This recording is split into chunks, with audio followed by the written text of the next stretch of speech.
Hey everyone, it's Ali here with Ali G Marketing coming to you live from New York City with an outstanding new software solution that's built on Adobe Air. This is desktop software, so it's fully compatible for both PC and Mac. And this software is called Social Interest Freak. This is new for 2015 and beyond. This is built on the latest Facebook API that was just released a few weeks ago. And why is this Social Interest Freak so outstanding? Well, let me show you. This is a familiar screen we all know. This is the Facebook marketing and ads platform. Now, I'm going to basically show you the targeting that I did through Facebook that was, according to them, targeted, but I'll show you why it's not. So I specified the countries, they're all English-speaking countries right here. I went down below, age range is pretty wide, both genders. I got the English language here covered. And here we go. So I typed in cheese and I typed in wine. Right now I was looking for cheese and wine lovers, like people that go to wine and cheese parties or cheese and wine parties, however you want to say it. So as you go up here, you see that the interests are wine or cheese. So what does that really mean? That means that basically if a person is a fine wine enthusiast, they may be lactose intolerant, they can't handle cheese, they don't like cheese, or they're just not into cheese. Or vice versa, they love cheese, but wine makes them sleepy, they're not into it, whatever the case may be. So this is not really targeting, but according to Facebook, this is. Okay. Now, if you look at the audience size, it's 51 million people, and I know that 51 million of these people are not into both wine and cheese. So what do? Right? So I'm going to load up Social Interest Freak over here. Now you're going to watch me highly target this audience in a way that you've never seen before. Okay, I'm going to log into Facebook through my software over here, and once I'm logged in, now watch me within 60 seconds. Basically, I'm going to take the adset ID first. Here we go. Every ad campaign has an adset ID. As soon as I do that, it's going to pull up my wine or cheese. Now watch me within 60 seconds how I'm going to super focus this, okay? So I'm going to add a new condition. This is not possible through the Facebook ads platform. I'm going to drag and drop that. I'm going to update the adset interest. Update was successful. Wonderful. I'm going to go back here and I'm going to hit refresh. Now that I hit refresh, you're going to see my audience size go down to 15 million people. But you know something? I'm not done yet. I actually want to add another condition. But before I do that, I'm going to go in the interest tab over here and I'm going to type in wine. I want to get every interest that has to do with wine, right? I hit go. Here we go. I'm going to copy these to the targeter. Now we're in the targeter. I'm going to drag wine tasting here. I'm going to drag winery here.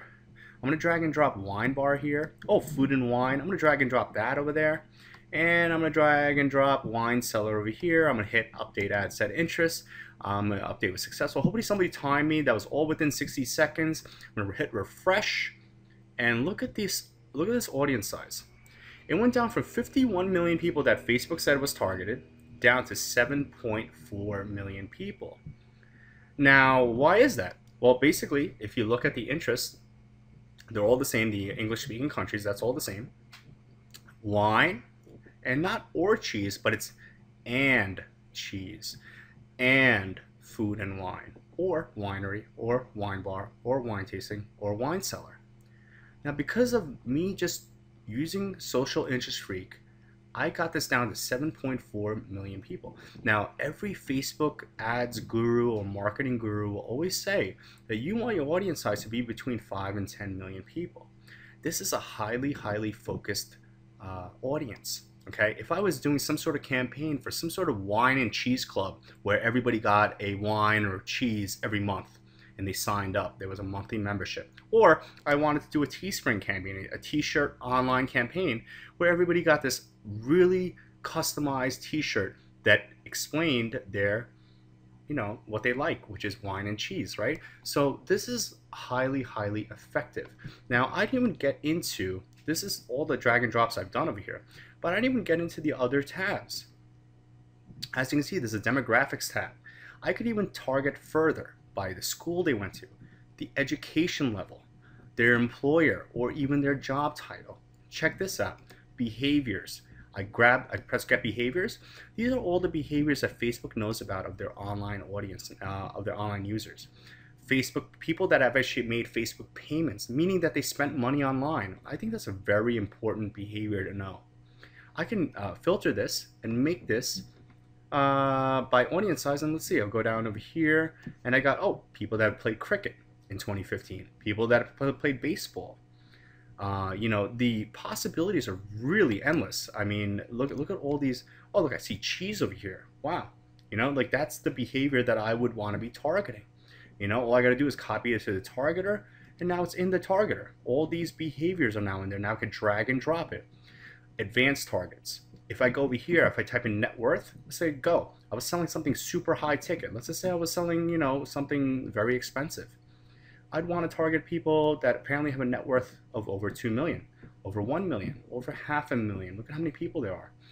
You can target all these users, okay? Look at household income. This is really impressive over here.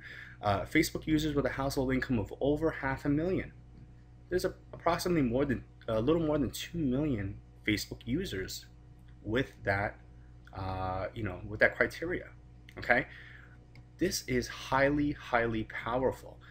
You can also add exclusions, meaning you can exclude a certain thing. So if I wanted to add, let's just say I add an exclusion and I just want to exclude people that are, let's say, wine cellar people.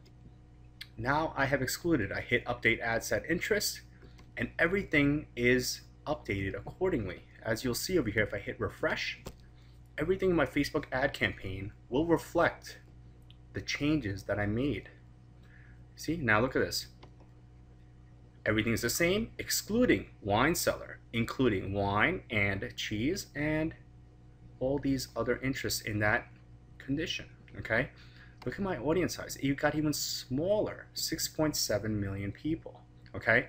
So the power of social interest freak is really out of hand.